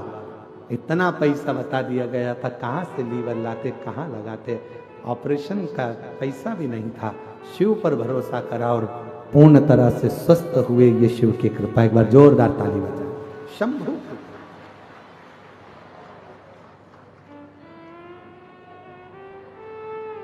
बड़ी दूर किनारा कश्ती भी पुरानी है, भोले बाबा सुन लो ये मेरी कहानी है। मैंने तुमको पुकारा है, मैंने तुमको पुकारा है, भोले बाबा सुन लो ये मेरी कहानी है। बड़ी दूर किनारा है। जीवन है बड़ा विचित्र। दुनिया की फितरत बड़ी विचित्र है। जीते जी आग लगाने वाले भी अपने होते हैं और मरने के बाद आग लगाने वाले भी अपने ही होते हैं। कोई दूसरा आग नहीं लगाता।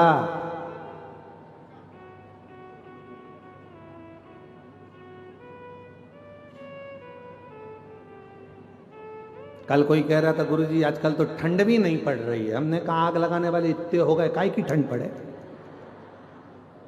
दिन भर तो आग लगा रहे हैं, यहाँ से जाके वहाँ आग लगा देंगे, वहाँ से जाके वहाँ आग लगा देंगे। कोई बहू में आग लगाए, कोई सास में आग लगाए, कोई बहन बहन में आग लगाए, कोई भाई बहन में आग लगाए, कोई ऊंचे पद पर कौन बढ़ रहा है तो फिर आग लगाना चालू कर दी। इतने आग लगाने वाले बढ़ गए कि ठंडी चली गई। ठंड को भी टेंशन हो गया, क्या करेंगे, इतने तो आग लगा रहे हैं। तो अपन तो अपने गाँव चलो, अब तो ठंड भी नहीं है बस्तर में। वो भी सोच रही चलो दादा, ये रोज एक दूसरे के कान में जाके आग ही लगाते हैं दिन भर। ठंड को भी डिप्रेशन हो गया, वो भी रुक रुक के आती है, कभी कभी 1-2 दिन के लिए आती फिर चली जाती है, क्योंकि देखती है आग लगाने वाले कम हुए हो तो लगा जाऊं ठंड, उसको भी चिंता।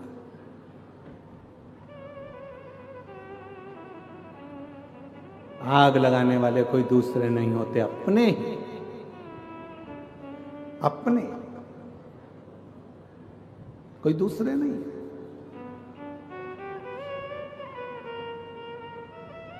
भारत की भूमि पे ही जन्म लेते हैं, भारत माँ की गोद में ही बड़े होते हैं, भारत माँ की रोटी ही खाते हैं, और मालूम पड़े भारत माँ का ही विरोध कर देते हैं। ऐसे ऐसे दुनिया में लोग बैठे पड़े हैं, ऐसे लोग बैठे।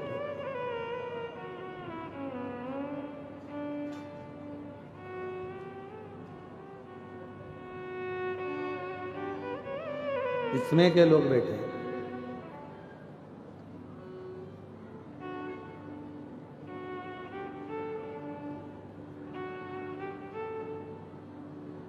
महाराज तारकासुर के मारने के लिए सदानंद कार्तिकेय जा रहे हैं। शिव जी समझा रहे हैं, बाबा भोलेनाथ समझा रहे हैं।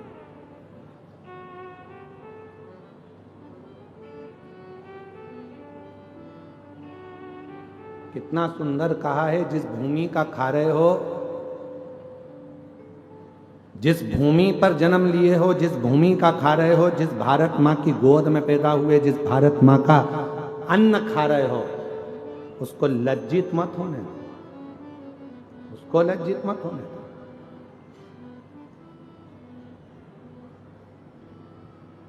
वो लज्जित ना हो।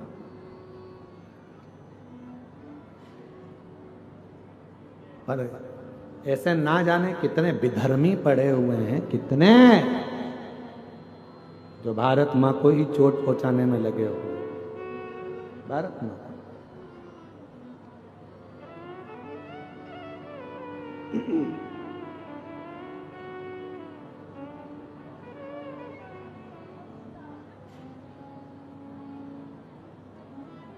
महाराज तारका सुर को मारने के लिए सदानंद जा रहे हो, पर एक बात का ध्यान रखना, उसके हृदय में शिव बसे, शंकर बसे,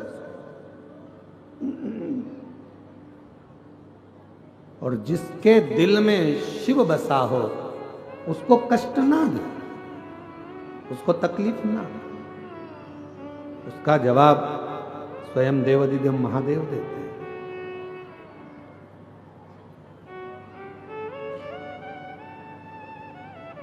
स्वयं भगवान देवाधिदेव महादेव ने माता पार्वती जी से एक बात कही है, पार्वती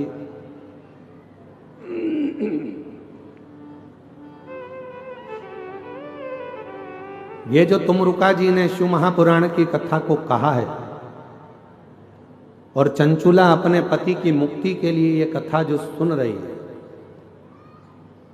शिव कहते हैं सुनो पार्वती, ये शिव महापुराण की कथा कलिकाल में मानव के जीवन को सार्थक करने वाली। भूल से भी किसी का मन अगर शिव महापुराण में नहीं भी लगे, और भूल से भी अगर वो कथा के पंडाल तक पहुंच जाता है, या कथा को सुन लेता है कहीं पर भी बैठकर, शिव कहते हैं उस पे मेरी दृष्टि पड़ जाती है और उसका उद्धार मैं कर देता हूं। जैसे सोना, सोने में अगर कीचड़ लग गया, सोने में धूल लग गई, तो सोने की कीमत कम होगी क्या? जम के बोलो जरा। सोने में कीचड़ लग गया तो कीमत कम होगी क्या? सोने में आटा लग गया उसनते समय तो कीमत कम होगी क्या? सोना पानी में पड़ा है तो क्या कीमत कम होगी क्या? सोने की कीमत उतनी की उतनी ही रहेगी जितनी उसकी है, चाहे वो कीचड़ में हो, चाहे मिट्टी में हो, पानी में हो, चाहे कहीं पर भी हो। उसी तरह शिव महापुराण की कथा, चाहे तुम्हारा दिल लगे चाहे ना लगे, अगर तुम शिव पुराण की कथा में पहुंच गए हो, समझ लेना शिव की दृष्टि तुम्हारे पर पड़ना प्रारंभ हो गई और तुम कीमतवान।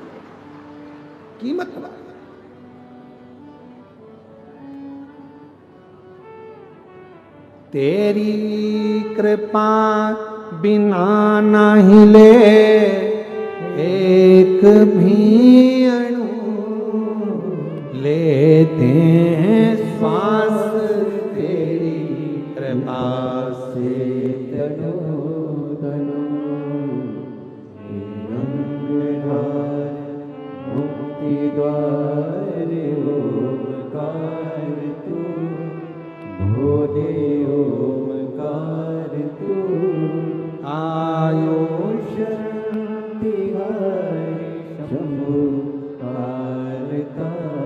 कथा अपना असर दिखाती है, पुराण अपना असर दिखाती है। आप भले गए हो, नहीं ध्यान गया, मन नहीं गया, फिर भी कथा में जाकर बैठे हो, तो कथा एक ना एक दिन आपका असर जरूर दिखाएगी। एक बहुत अच्छा चरित्र है, सुंदर सा व्याख्यान है। एक पिताजी, एक चोर बड़ा विद्वान था, बहुत विद्वान चोर था और बड़ा प्रखर चोर, बहुत प्रबल चोर। उसका एक लड़का था और चोर भी बड़ा दमदार चोर था, क्वालिटीवान चोर। और उसका एक लड़का था, लड़का चोरी करना नहीं जानता था, तो पिताजी ने लड़के को चोरी करना सिखाया, उसको भी अच्छा क्वालिटीवान चोट्टा बनाया।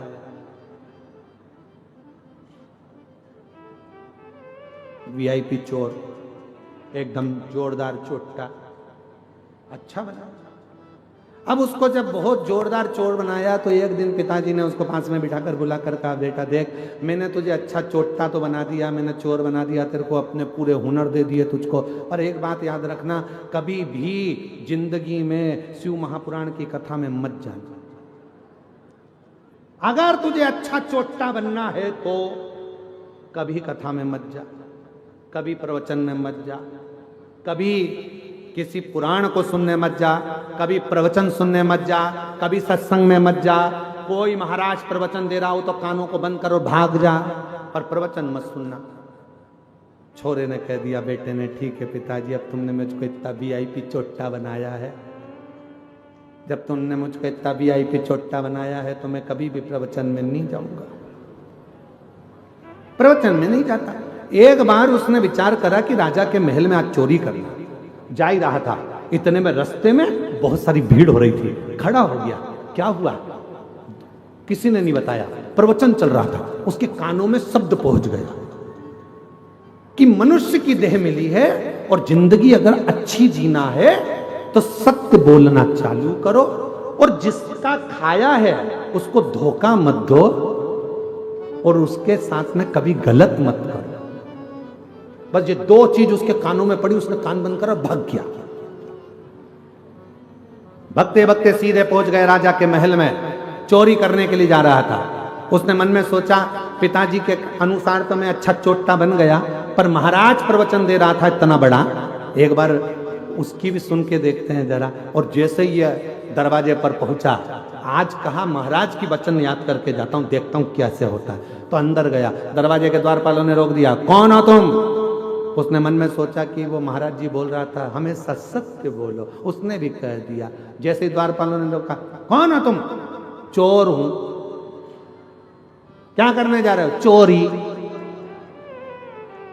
दरवाजे पे खड़े हुए द्वारपालों को लगा यहाँ काम करता होगा, बेचारे को अपन ने रोक दिया, उसके हृदय में हाथ हो गई, इसलिए चिल्ला के दौड़ रहा है, अपने आप को चोर कह रहा है, चोरी करने, जा अंदर जा, जा चले जा, जा। वो अंदर चले गया। उसने मन में सोचा मैंने बोला मैं चोरता हूं, मैं कह रहा हूं कि चोरी कर रहा हूं, तो भी मुझे अंदर जाने दिया। अंदर पहुंच गए।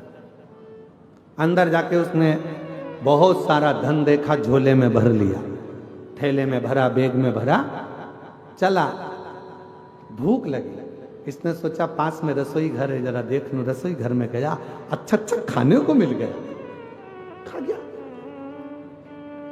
खाने के बाद झोला उठाने वाला था, इतनी देर में याद आया कि वो महाराज प्रवचन में कह रहा था जिसका खाओ उसको धोखा मत दो, जिसका खाओ उसके साथ कभी गलत मत करो।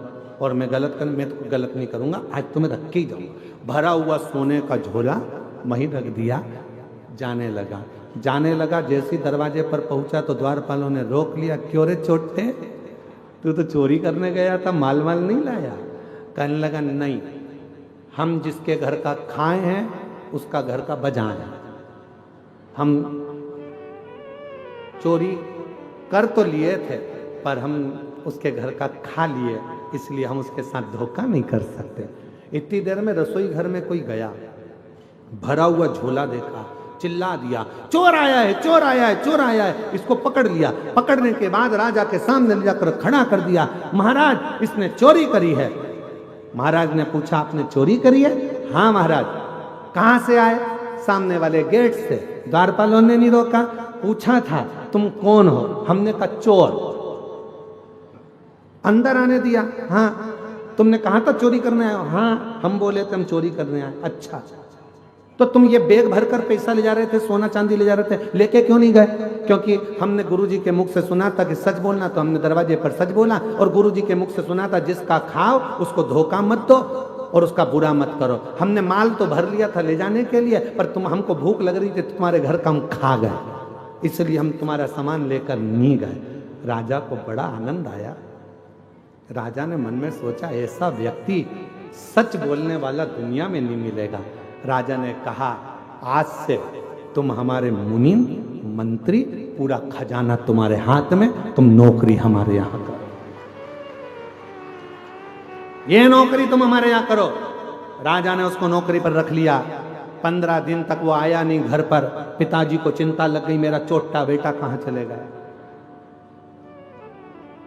एक दिन अच्छे कपड़े पहनकर, पगड़ी मगड़ी बांधकर, जोरदार सोने की माला पहनकर, पांव में जूते मोजे पहनकर गया अपने पिताजी के पास। पिताजी ने देखा बेटा इतनी लंबी चोरी किसके यहां करी आया? बेटा कहता है पिताजी चोरी नहीं करी है, एक महाराज का प्रवचन सुन लिया था, सत्य बोलो, जिसका खाओ उसको धोखा मत दो, उसका कभी गलत मत करो। बस वो सुनकर मैं चोरी करने गया, ऐसा ऐसा हुआ। राजा को मालूम पड़ा, उसने मुझे नौकरी पर रख लिया। पिताजी जितनी चोरी करता था, जूते खाता था, उससे अच्छी इज्जत की नौकरी आज राजा ने मुझे दे दी। करोड़ों का धन मेरे हाथ के नीचे है पिताजी। केवल थोड़ी सी देर की शिव पुराण की कथा सुन ली थी, जिससे आज मैं राजा का मुनीम बन गया। यदि पूरी कथा सुन लेता तो शायद राजा ही बनकर बैठ जाता। ये कथा है, ये प्रसंग अच्छा श्रेष्ठ शिव की कृपा से ये कथा कहीं ना कहीं काम आएगी, कहीं ना कहीं मिलेगी, कहीं ना कहीं प्राप्त होगी।